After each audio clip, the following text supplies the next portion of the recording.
Sa mga nakaraang linggo, isa sa mga naging sentro ng usapin ay ang paghahanap kay Pastor Apollo Quiboloy na talagang nag-trending sa iba't ibang uri ng social media. Ang sitwasyon ni Pastor Apollo Quiboloy ay tila nagiging masalimuot at puno ng tensyon. Kung babalikan, nagkaroon ng isang malaking operasyon para arestuhin siya sa Davao City. Ang dahilan, si Pastor Apollo Quiboloy ay inaaresto dahil sa kanyang patuloy na pag-iwas sa mga pagdinig ng Kamara na nag-iimbestiga sa mga paglabag sa legislative franchises ng kanyang media network, ang Sunshine Media Network International, SMNI. Siya ay pinatawan ng contempt ng panel ng Kamara matapos hindi dumalo sa mga pagdinig simula pa noong Disyembre 2023. Bukod dito, siya rin ay nahaharap sa mga seryosong akusasyon na may kaugnayan sa human trafficking, rape, at iba pang anyo ng pang-aabuso na nag-udyok sa Senado na magsagawa ng investigasyon at maghain ng warrant of arrest laban sa kanya. Pero noong siya ay huhulihin na ay hindi na siya matagpuan, na nagdulot ng takot sa mga miyembro ng kanyang simbahan. Ang mga pahayag mula sa mga opisyal tulad ni Senator Robin Padilla ay nagbigay diin sa pangangailangan ng mas mapayapang pag-uusap sa halip na marahas na aksyon. Nanawagan ito na kailangan idaan sa maayos na proseso at huwag pairalin ang barbaro na pag-atesto.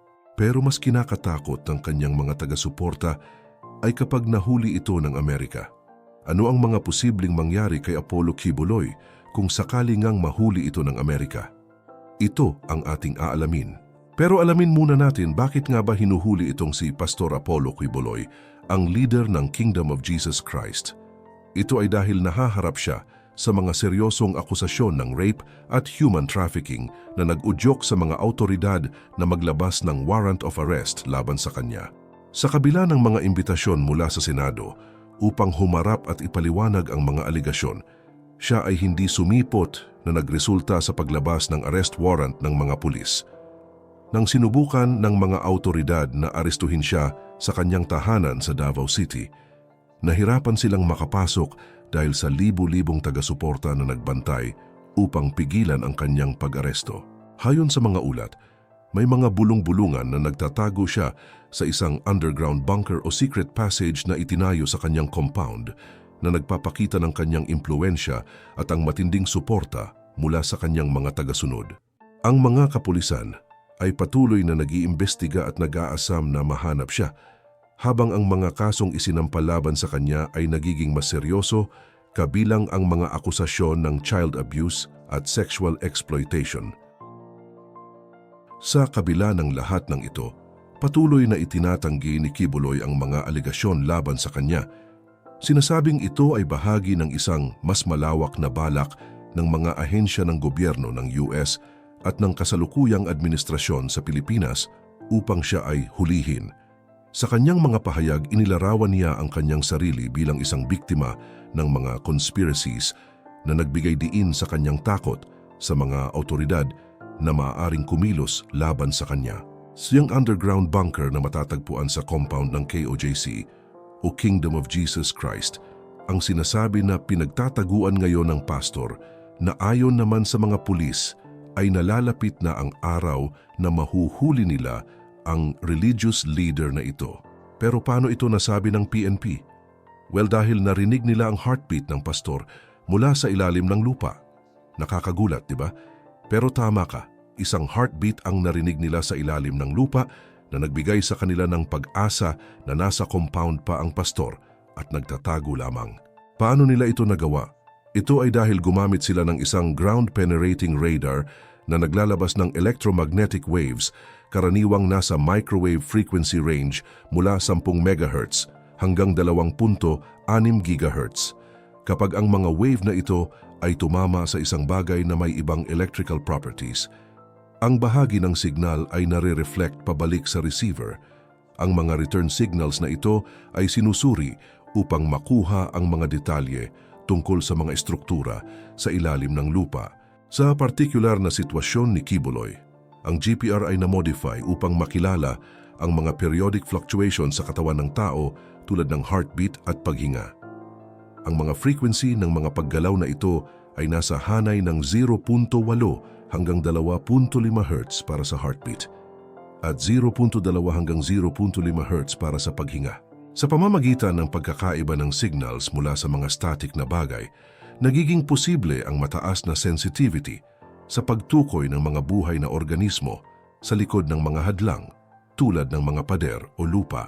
Sa kaso ni Pastor Apollo Quiboloy, ginamit ang GPR upang matukoy ang kanyang presensya sa isang underground bunker sa pamamagitan ng pag-detect ng kanyang heartbeat.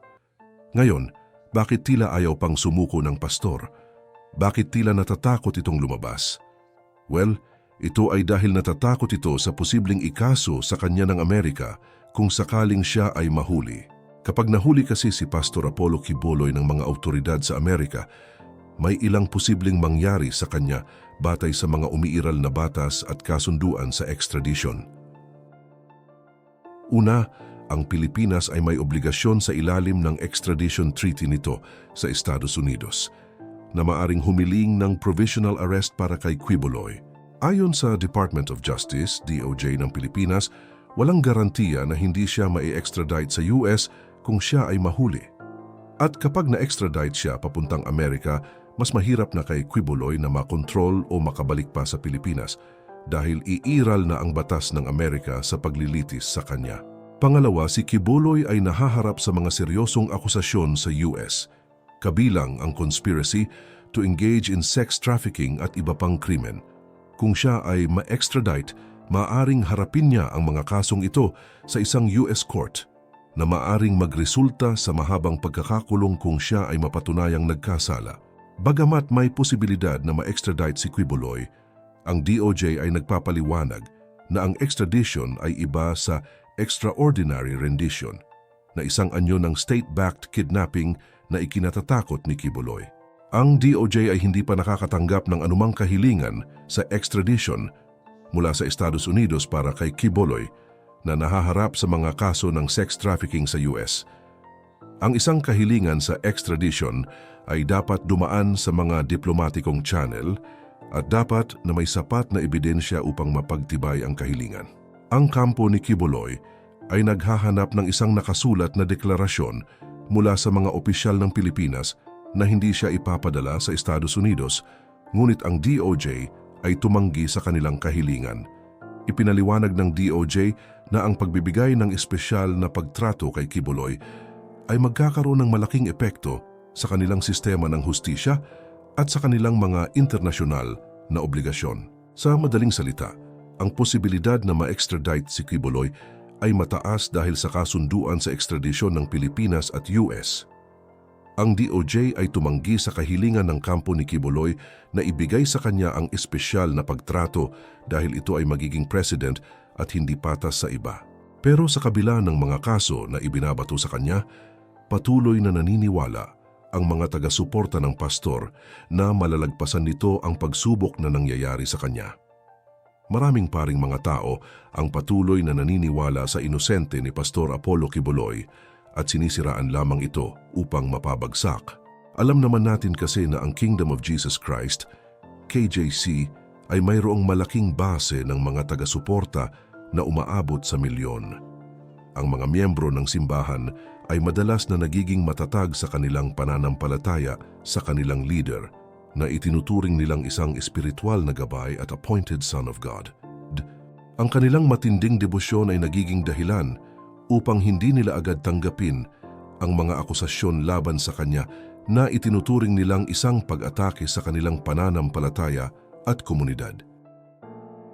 Sinasabi ng ilan na ang mga ito ay mga gawa-gawang aligasyon ng mga ahensya ng gobyerno, lalo na ng mga banyagang ahensya tulad ng FBI. Ang kanyang mga pahayag na siya ay nasa ilalim ng surveillance ng mga ahensyang ito ay nagiging dahilan upang ang kanyang mga taga-suporta ay magpahayag ng kanilang pagdududa sa mga intensyon ng mga nag-uusig sa kanya. Pero ano naman ang gagawin ng kanyang mga taga-suporta kung sakaling mahuli nga si Pastor Quiboloy?